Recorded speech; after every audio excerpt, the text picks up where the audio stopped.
What's up, everybody? Joe White here, and today I'm going to talk a little bit about AEW Dynamite, and then we're going to transition over to some stuff about Uncle Dave, how he sounds so heartbroken about Stephanie McGear signing to WWE instead of AEW. The man is absolutely crushed. You think that his girlfriend had cheated on him, the way he sounds. But Dynamite last night. I want to talk about. Well, first, let me start with Will Ospreay. I know he's addressed this and he says, "Oh, I want to be comfortable, bro." What's a bruv anyway? Speak the King's English. I mean, come on now.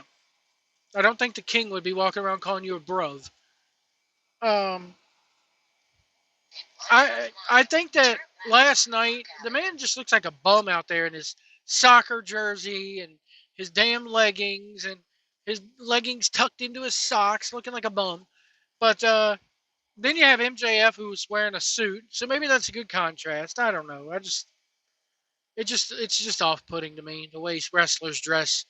You had Wes Lee wearing a full-blown cardigan and dress slacks in the middle of the ring when you're taping in Orlando in the middle of the summer.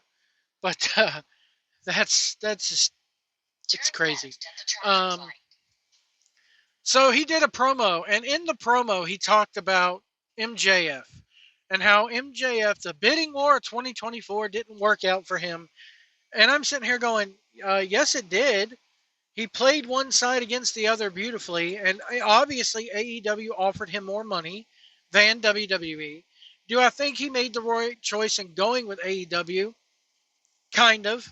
I lean more toward the yes on that because AEW allows him to cuss and be himself, and if he went to WWE, as I stated before in other videos, he would be watered down as hell.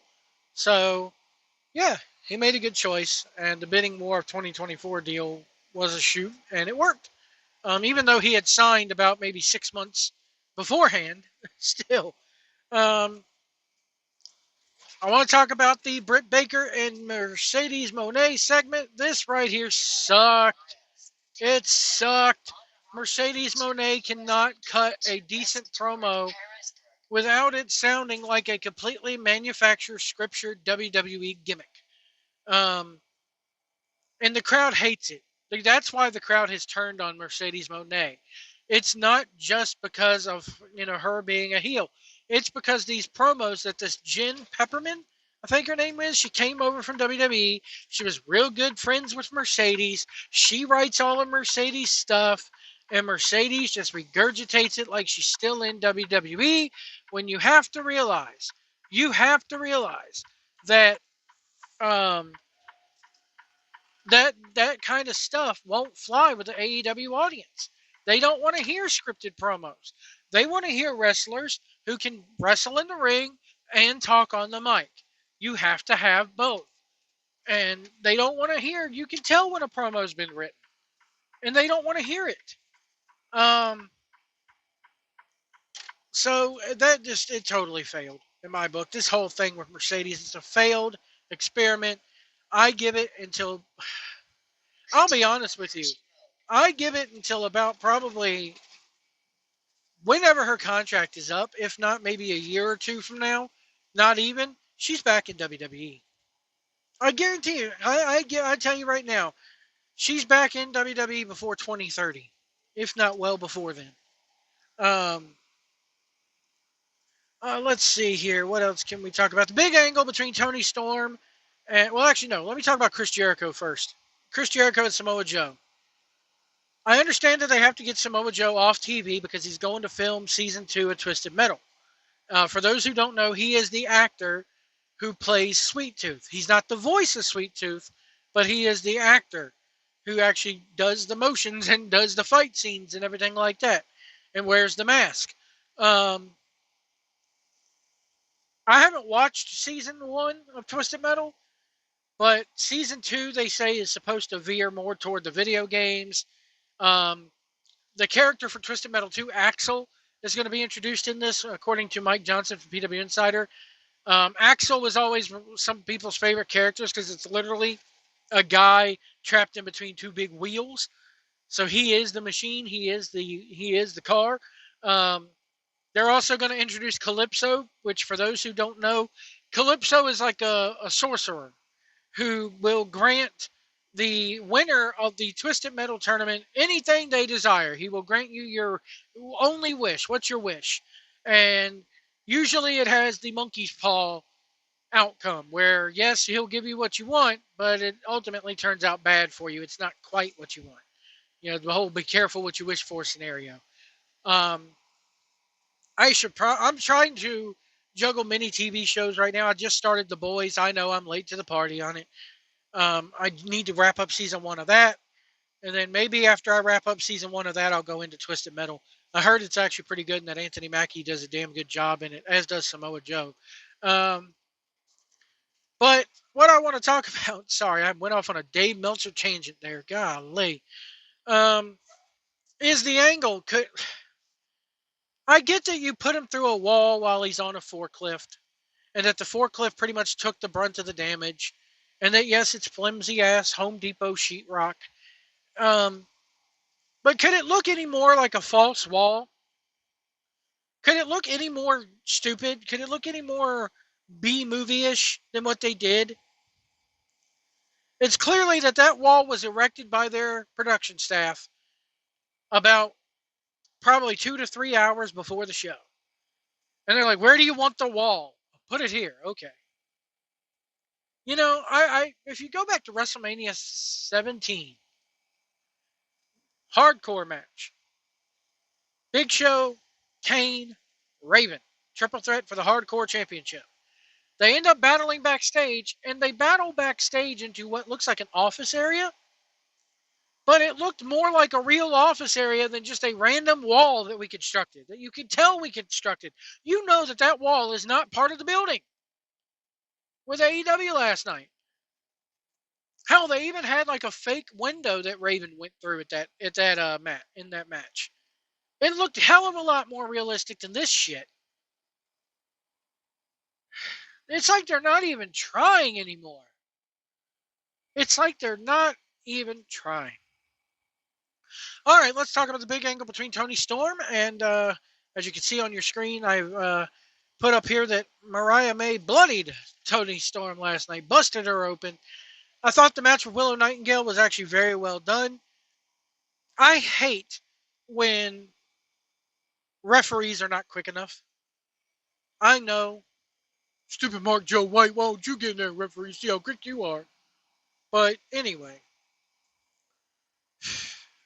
I hate when referees are not in the proper position. Do you not discuss with your referee beforehand, hey, there's going to be a flash roll-up for the finish, so make sure you can get down there and count quickly. This referee, when the roll-up happened at the end, this referee was all the way on the other side of the ring, and he had to go all the way over to the other side of the ring, get down, and then make the count. And it seemed like that roll-up was on forever, and that it seemed like Willow Nightingale had plenty of time to kick out. The rest of the match was good. I liked Willow Nightingale. I love Willow Nightingale's work. And I like, for the most part, Mariah May has been improving greatly. But it's the aftermath that is really cool. I thought it was well done, but it's kind of like it's good for what it is at the time. But in the grand scheme of things, it just makes no sense. So for those who didn't see it, you know, the winner of the Owen Hart Cup tournament gets a belt and a trophy. So Toni Storm is in the ring, hugging her, congratulating Mariah May. They go up to the top of the ramp. Toni Storm is like a couple footsteps behind. This gives Mariah May enough time to grab the belt, hit Toni Storm in the head, busting her open. Beats her senseless with the strap of the belt. You don't see that too often. I'll give you credit there. And then you have her belt shot Luther, nut shot Luther, send Luther with a phony looking bump off the stage and through some tables. She then hits Mariah May with the shoe because, you know, watch out for the shoe. She uses the heel of the shoe as a spike to the head, Blood is flowing profusely. It's all over Toni Storm's gown. I would have liked to seen it get in her hair a little bit, with that silver hair turned red, but like Ric Flair used to do with his blonde hair. But anyway, and then Toni Storm hugs her, kisses the wound. The crowd is, of course, the AEW Yuck Yucks are chanting "You sick F" because they can't keep it classy. The neckbeards just can't keep it classy. And the few women they did a show last night looked like slags. But anyway, I know. Hello, pot. I'm kettle. Um, but yeah, here's why it means nothing, guys. Here's why it means absolutely freak all. Because in this angle, in traditional wrestling sense, you have now done a turn where Toni Storm is the babyface, which, truth be told, she's been a babyface, even though they booked her as a heel. That's been the problem with the whole gimmick. It's like the Bray Wyatt syndrome. You alienate whatever opponent you try to go up against. And then, so now Toni Storm is now the babyface, and Mariah May is supposed to be the heel. Turn her back on her mentor. Well, does she have reason for turning her back on her mentor? Yes, because her mentor essentially has treated her like crap ever since Mariah May came in about a year ago. But that's not the story they want to portray here. They want to portray the fact that Mariah May turned on Toni Storm and is now a heel.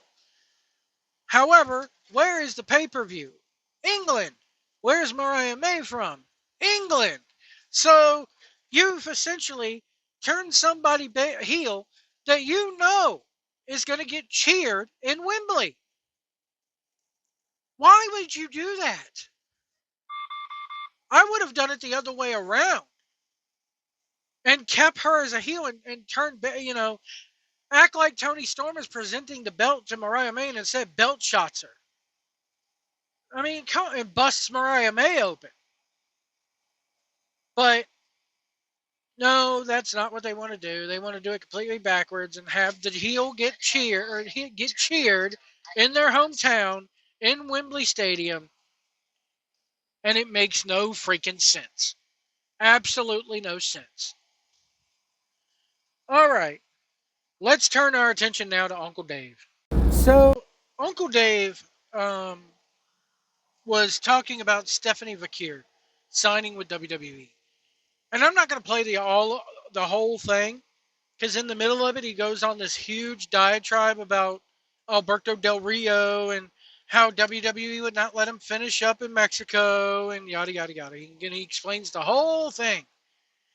Goes on like a 5-minute tangent right in the middle of explaining about Stephanie Vakir. But anyway, um, he is clearly disappointed, Uncle Dave is. You can hear it in his voice how he is sad that she did not sign with AEW. And he pins it on the fact that, oh, she didn't get, WWE would not let her finish up with CMLL. They wanted to debut her when they were in Mexico this weekend. Okay, that's the risk you take when you sign on the dotted line with WWE. That's the risk you take when you have. I don't know if CMLL or New Japan had her under a contract, but maybe you get somebody to, hey, maybe you should get these people under a contract so that they can fulfill their commitments to you. Um, Obviously that didn't happen here, and basically what is happening is she's leaving. She's a private contractor. And if she's not under a contract with either one of these companies, or if either one of these companies go, okay, you can go, then what the hell is the harm and the foul? So, okay, you can go, but make sure you drop your belts first. From what Dave says, she holds women's tag titles in CMLL and their singles title.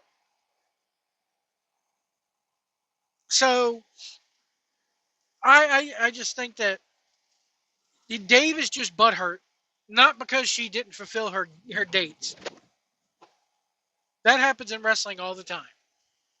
He's butthurt because AEW basically gave her a showcase for WWE.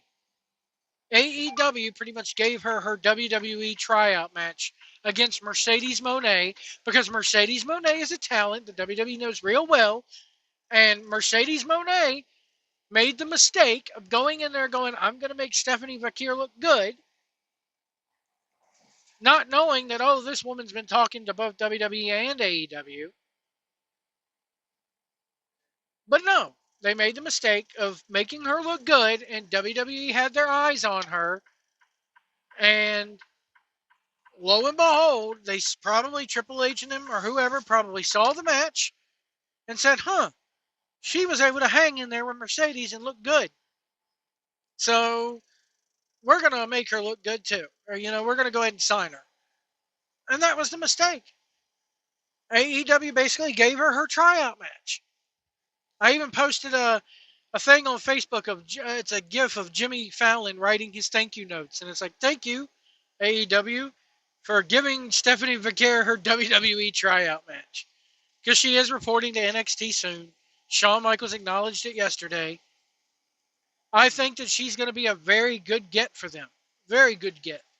But going back to Uncle Dave, listen to this clip. Listen to this clip here about how butthurt, and just listen to the tone of his voice.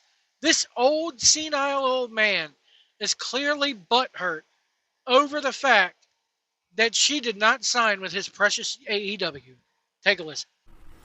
So she'll be starting with NXT. I mean, maybe imminently, actually, based on. Yeah, I wouldn't be surprised if. I think most people kind of are expecting. WWE is running Saturday and Sunday in Mexico. Saturday at Arena Ciudad in Mexico City and Sunday in Arena Monterrey.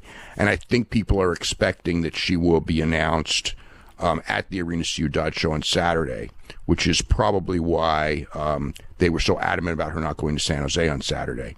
But, New Japan was very upset because when they first announced this show in San Jose, she was in the first batch of people announced, and they've been advertising her for months. And then it's kind of like their basic thing is you've been advertised for months for this show in a championship match, and then 5 days before the show, you pull out, and you're the champion. So they're going to have in San Jose the CML women's title is going to be vacant. They're going to have a match with Juvia, who was the opponent that Stephanie Vaquer was going to face and not lose to.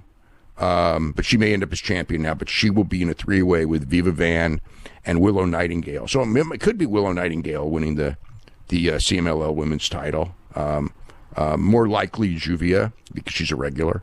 So that's how they handled it. So basically AEW sent Willow, who's one of their top women stars, to the show in San Jose on Saturday to help them make up for the fact that Stephanie Vaquer is not there. But it was a pretty big deal from a CMLL standpoint. Of course, AEW wasn't happy because they did want her, and they made a deal, an offer to her, but she went with WWE, and it's not a surprise because she grew up in Chile, and there was when she grew up wanting to be a wrestler, there was no such thing as AEW. I mean, her wrestling predates AEW by years, and she'd had a WWE tryout before she got good, and they didn't sign her then, but she had that thing. So that's the place she wanted to go. But how it happened was, it was not well received. She made a statement that there's a saying in CMLL, you go out through the front door or the back door, and the front door means you go out and you do business right, and everyone's happy, and everyone's happy, and then the back door is when you have a falling out and leave. And she said she was really happy that she could leave on the front door, but those people who were talking to people in CMLL and everything have said it was the back door. So yeah, back doors, front doors. I could make a joke there, but I won't. He's butthurt over the fact that she did not sign with AEW. And it hurts Dave to think that their business is so crappy that and their logic, and Tony Khan is so not a booker. The snowman can't book, that he didn't think to go ahead and sign this woman. Because, okay, maybe Tony Khan figured I could save some money and not sign her and just bring her in off of let CMLL and New Japan pay her, and I'll just steal her from them whenever they're not using her. Because I have a working relationship with both companies. And that's smart. No doubt. That is smart. However, the rug got pulled out from underneath of you. What you should have done is, right after Forbidden Door, you should have offered her a contract with AEW. And the rumor is that they did. And sorry, guys. Oh, man. It is humid and dry up here in Pennsylvania. But I don't buy the fact of in Chile all they had was WWE growing up, and this and this and this and that, and this is where she always wanted to go. Blah, blah, blah, blah, blah. So. No, if you're a good professional wrestler, it doesn't matter what you watched growing up. If you have a dream of going to WWE, fine. Okay, that's where you've always wanted to go. I get it. But the fact of the matter is, if you're a good pro wrestler, you realize it's a business, and you kind of have to put those dreams to the side and go where the money is and go where you think you're going to be booked properly. She probably read the lay of the land and realized that every foreign woman who has come in there from another country that isn't England, any non-English speaking female who has come into that company has gotten the short end of the stick, and they're rarely used. Hikaru Shida comes to mind. Riho comes to mind. That one that has the Freddie Mercury gimmick comes to mind. So it's a cost-cutting measure. They're not going to fly this woman in from Mexico or whenever they're going to, and WWE is going to expect her to move to the States. So maybe that's not an issue, but still, I don't know what it is with foreign female talent, but Tony Khan just does not like booking them at all. Or if he does book them, it's very sporadic. So I think she read the lay of the land. She read the business and said, hey, I have an opportunity to follow my dream as well as make an impact and actually get used. Because as I said in my other videos yesterday about Stephanie Bakir, go check them out if you haven't already. Hit like, hit subscribe. They have a void to fill when people like a Roxanne Perez or a Fallon Henley or a Thea Hale. Those three women are very close to leaving that developmental system, I have a feeling. I would not be surprised if by this time next year, Chase U, the entirety of Chase U, is not on the main roster. They've been ready. Andre Chase and Duke Hudson have been ready. I don't know how well the Chase U gimmick is going to flow to the main roster and flow to that audience. It could have the potential to be Spirit Squad level bad, but that's beside the point.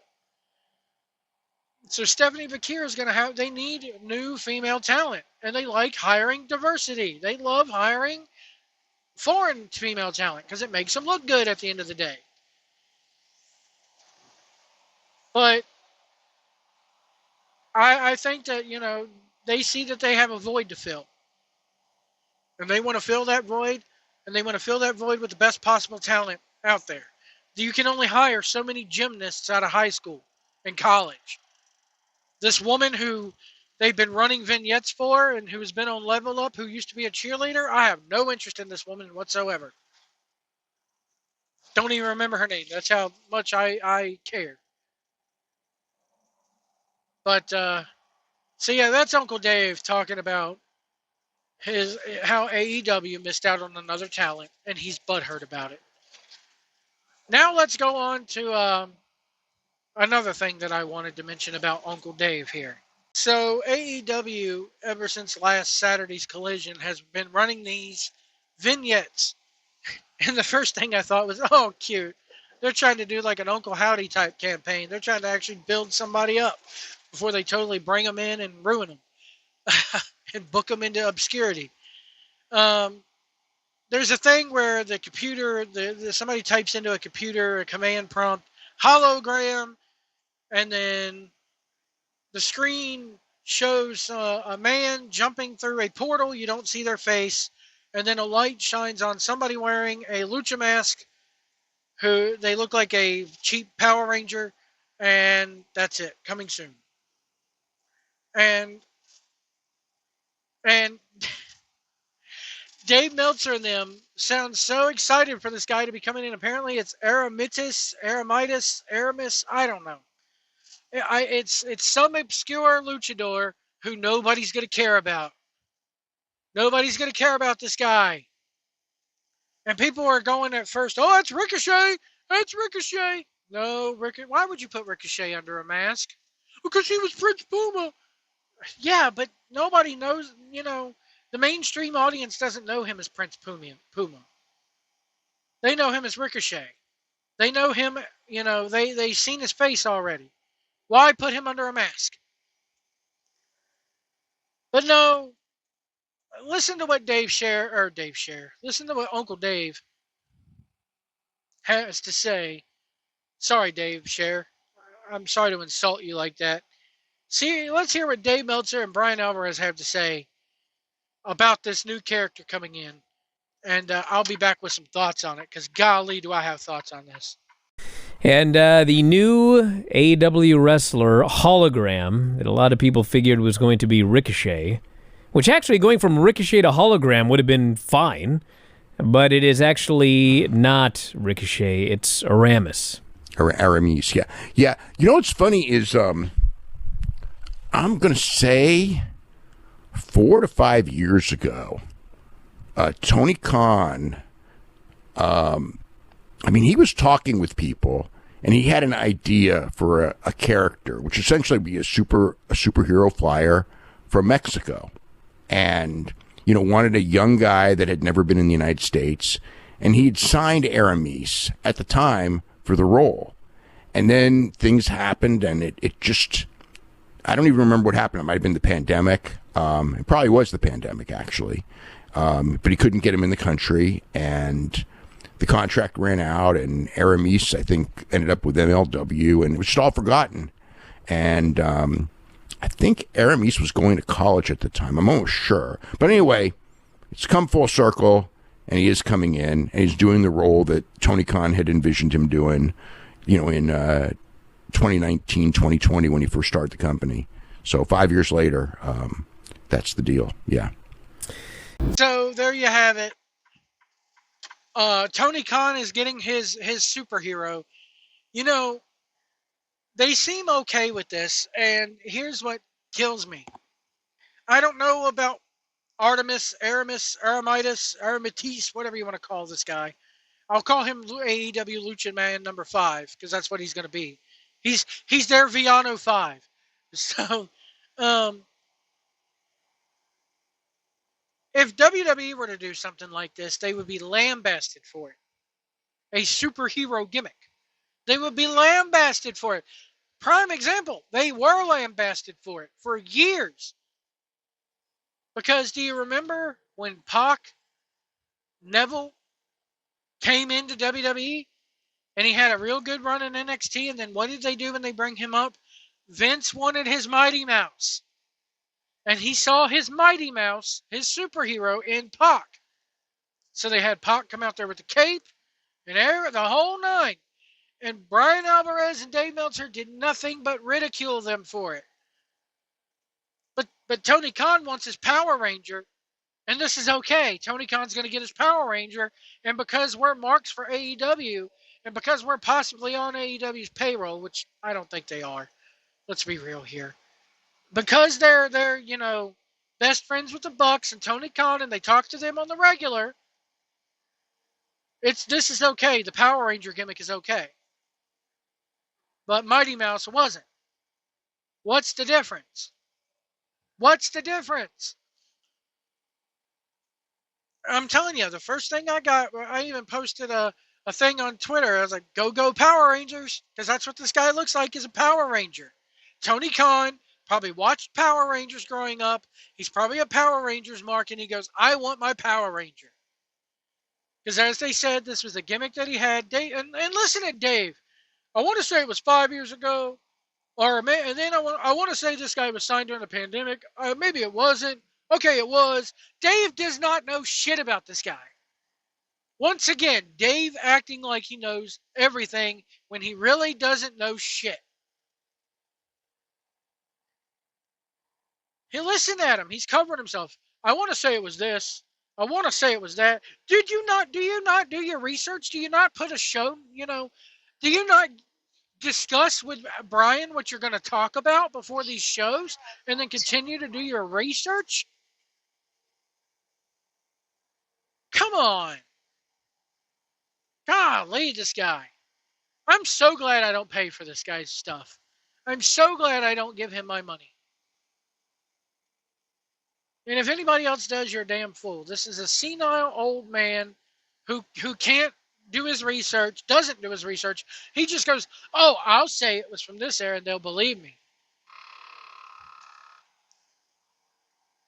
I mean, it's so stupid. It's just getting annoying at this point. Again, like I said, every day this man is going to spit out a lie or his version of the truth at you. But to say this is a good gimmick and this is all going to pan out, no. This is going to be their version of a Power Ranger. This is going to be their version of Sin Cara, and it's going to be okay. He'll go in and either feud or team with the Lucha Brothers for 6 months, and yay, we'll have a bunch of flippity floppity flappity flu, and nothing will get done. Nothing will mean anything. Nothing will mean anything. Anyway, folks, that's going to do it for me. I know this was a long video. We'll see you down the road.